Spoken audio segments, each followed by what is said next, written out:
Salve a tutti amici di Angolo Nerazzurro, buona domenica, bentornati sul canale.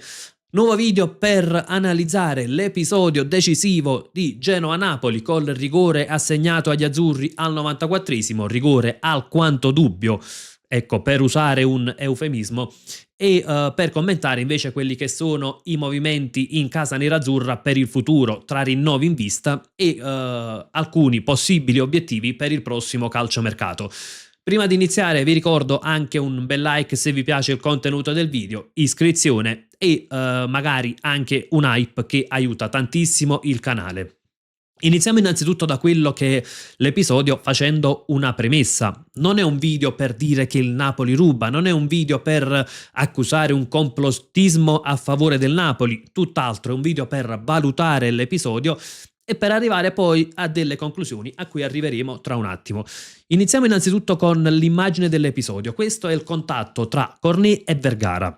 Naturalmente il fermo immagine dà la sensazione di un Cornet che procuri un danno a Vergara. In realtà, per la dinamica dell'azione, è soltanto un tocco del piede di Cornet su quello di Vergara, non c'è alcuna pressione, non c'è alcun danno procurato a Vergara, piuttosto è poi il calciatore del Napoli, come affermato nel post partita, che sentito il tocco ha ecco un po' esclamato che gioia, con la possibilità appunto di tuffarsi e di ingannare l'arbitro, ecco, perché se noi pensiamo, se il calciatore pensa c'è stato un tocco, che gioia, posso lasciarmi cadere e l'arbitro deve dare il calcio di rigore, significa che non si è subito un danno, si sta semplicemente sfruttando un minimo tocco.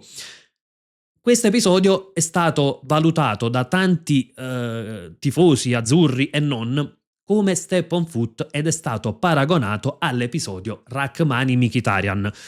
Questo è l'episodio di ieri, questo invece è Rachmani-Mkhitaryan. Ecco, valutare allo stesso modo questi due episodi significa semplicemente due cose: o si è intellettualmente disonesti, oppure si cerca in qualche modo di dire abbiamo ricevuto un rigore a favore, non si vuole accettare che c'è stato un rigorino a favore, ecco, ma si vanno a pescare altri episodi che poco c'entrano con quello di ieri, perché qui in questo caso Rachmani fa una pressione sul piede di Mkhitaryan. Attenzione, a volte con il termine step on foot si rischia di fare un po' di confusione, ecco, perché step on foot si utilizza questo termine inglese che praticamente non è altro che un pestone. Ecco, step on foot, non un minimo tocco. Se si utilizzasse l'italiano, ecco, perché poi ci sono questi inglesismi inutili dal mio punto di vista, basterebbe dire c'è un pestone. Rachmani su Mkhitaryan c'è il pestone come? Cornet su Vergara non c'è nessun pestone, perché Cornet non fa nessuna pressione. Per dare un pestone bisogna fare la pressione sul piede del calciatore. Arriviamo quindi ad una delle conclusioni. Non voglio dire che il Napoli è stato volontariamente favorito, assolutamente no. Il punto è che c'è una classe arbitrale che usa malissimo il VAR e che non rispetta il protocollo. In primis perché il VAR dovrebbe richiamare l'arbitro per casi di chiaro ed evidente errore.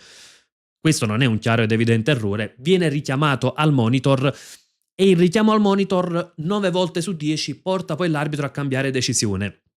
Tra l'altro abbiamo visto più volte l'immagine, il fermo immagine o l'immagine molto rallentata di questo episodio. Se prendiamo il protocollo VAR però, ecco, questo tipo di episodi non dovrebbe essere visto al rallentatore, perché come leggiamo, ecco il controllo del VAR, andiamo al secondo punto, e c'è scritto, è proprio preso dal protocollo, quindi regolamento ufficiale della FIGC. Il VAR può fare un controllo a velocità normale e o al rallentatore. In generale dovrebbero essere usati replay rallentati per situazioni come ad esempio posizione dell'infrazione o del calciatore, punto di contatto per infrazione fisica e fallo di mano, pallone non in gioco. La velocità normale dovrebbe essere usata per l'intensità di un'infrazione o per decidere se c'è stato un fallo di mano.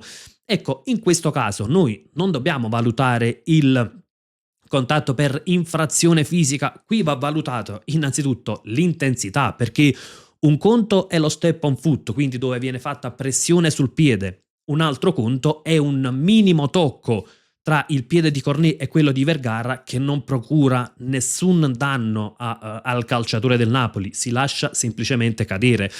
E qui arriviamo all'altra conclusione, quindi ok, classe arbitrale che assegna Rigorini, purtroppo non è il primo e non sarà l'ultimo assegnato in questo modo. Su questo sono d'accordissimo con chi ritiene che il problema sia il regolamento attuale, attenzione. Però, insomma, regolamento, o meglio l'interpretazione che si fa del regolamento, e quindi, insomma, classe arbitrale da rivedere. Ma arriviamo anche ad un'altra conclusione. Per l'intera settimana cosa abbiamo sentito? Che per i tifosi dell'Inter c'è stato un trattamento diverso, ecco, non capendo neanche, molti hanno finto di non capire la differenza tra le situazioni che hanno portato al blocco delle trasferte delle varie Napoli, Roma, Lazio e a quello dell'Inter. Lo abbiamo analizzato anche in un altro video, ma si è continuata una polemica reiterata contro l'Inter, perché poi l'Inter viene favorita, perché c'è stato un nuovo dito puntato contro Marotta, perché addirittura, ecco, c'è stata una mezza frase di Fabrizio Corona che ha parlato di Marotta senza specificare né cosa avrebbe fatto il nostro presidente, né tantomeno mostrando delle prove, ed è stata presa come in Vangelo. La frase a cui mi riferisco è Fabrizio Corona, che dice che Marotta, praticamente non ricordo adesso le parole precise, però insomma è la persona meno onesta al mondo praticamente. Ecco, si è iniziata nuovamente quella polemica contro l'Inter, e polemica che è evidente sia sterile, perché se devo favorire l'Inter non vado ad assegnare un rigore al Napoli, un rigorino al Napoli al 94esimo. Se devo favorire l'Inter faccio pareggiare il Napoli. Non sarebbe stato nessuno scandalo non dare quel calcio di rigore, e l'Inter ha la possibilità di allungare altri 2 punti.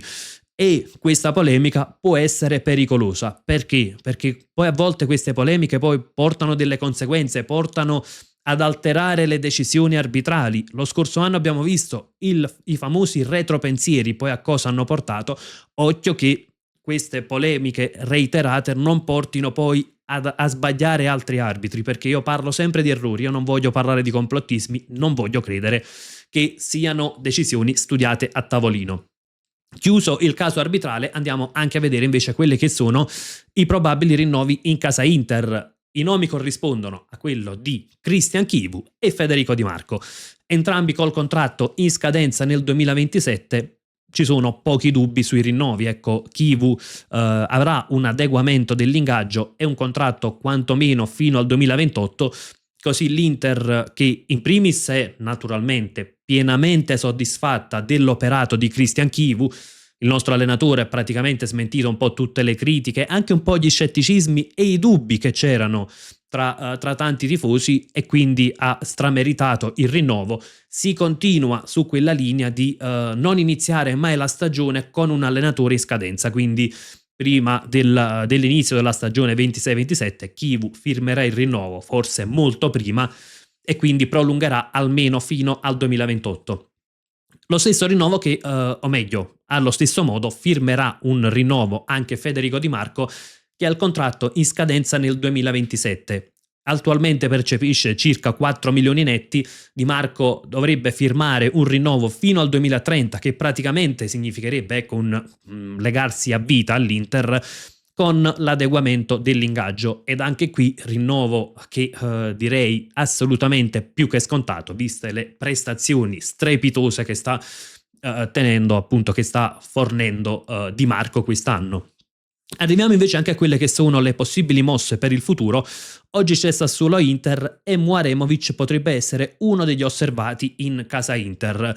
Inter che non si è mossa ancora ufficialmente, come appunto ha riportato anche Fabrizio Romano, non ci sono stati contatti o offerte ufficiali, però è tra le squadre interessate a Mouaremovic per il prossimo anno. Naturalmente l'Inter che dovrà comunque fare qualcosa in difesa, visto che la scadenza di Acerbi andrà in scadenza De Vrij, andrà in scadenza Darmian. Chiaro che magari forse uno potrebbe essere anche rinnovato per un ulteriore anno. Ci sono, ecco, ancora un punto interrogativo in questo senso. Potrebbe essere al massimo De Vrij per una questione anagrafica, ma l'Inter dovrà intervenire in difesa. Mouaremovic è uno di quei nomi. Il costo è circa tra 25-30 milioni, insomma, da quello che si legge sul web. Inter che potrebbe essere interessata, o meglio sarà sicuramente interessata anche al portiere. Sarà valutata la prossima settimana, o comunque nelle prossime settimane, la posizione di Sommer che potrebbe eventualmente rimanere a fare il secondo. non lo escludo, ma l'Inter cerca un portiere titolare. In testa alla lista c'è Vicario. Inter che è sempre attenta anche ai parametri zero. Nei giorni scorsi è saltata fuori la voce Goretzka, insomma ci crediamo molto poco anche per l'ingaggio importante e quante squadre potrebbero essere interessate al centrocampista del Bayern Monaco. E c'è stato uno spiraglio McKennie, ma insomma anche lì passi ufficiali non ne sono stati fatti, la Juve sta cercando il rinnovo. Certo che ecco, è una situazione che naturalmente tiene un po' in allerta tanti club. Quella di McKennie è un calciatore davvero molto duttile che riesce a fare benissimo le due fasi, calciatore che personalmente prendere subito. C'è poi un altro calciatore che può interessare all'Inter, corrisponde al nome di Lorenzo Pellegrini, anche lui in scadenza 2026, anche in quel caso parliamo di un parametro zero. Pellegrini è un classe 96, quindi compirà 30 anni quest'anno e l'Inter potrebbe essere interessata dal mio punto di vista per sostituire principalmente con Mkhitaryan, che anche lui va in scadenza, anche lui al momento non ancora rinnovato e potrebbe essere tra i partenti. Naturalmente al momento sono solo degli accostamenti, ecco l'accostamento Pellegrini-Inter è partito dal giornalista Orazio Accomando, quindi sarà comunque tutto da valutare. L'interesse ovvio che può esserci per una squadra che deve comunque intervenire a centrocampo, centrocampo che vedrà la partenza probabile di Mkhitaryan, potrebbe esserci la partenza di Frattesi, potrebbe esserci anche qualche altra partenza, ecco magari sarà ancora da valutare la posizione di Diouf, quindi è chiaro che un Pellegrini a parametro zero può interessare. Non è un nome che personalmente mi esalta tantissimo, però vedremo insomma se è soltanto un interesse, un accostamento così di mercato, oppure poi nelle prossime settimane l'Inter approfondirà il discorso, anche perché, lo ricordo, i calciatori che vanno in scadenza il 30 giugno 2026, quindi quest'anno, possono già firmare un contratto con un altro club per il prossimo anno.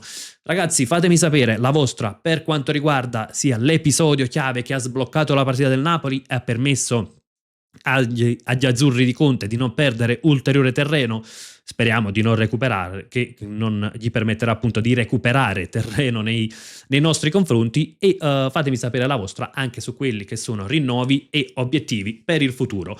Vi ricordo questa sera, subito dopo il fischio finale, live in compagnia dei nostri ospiti. Come sempre vi lascio con un gran bel Forza Inter.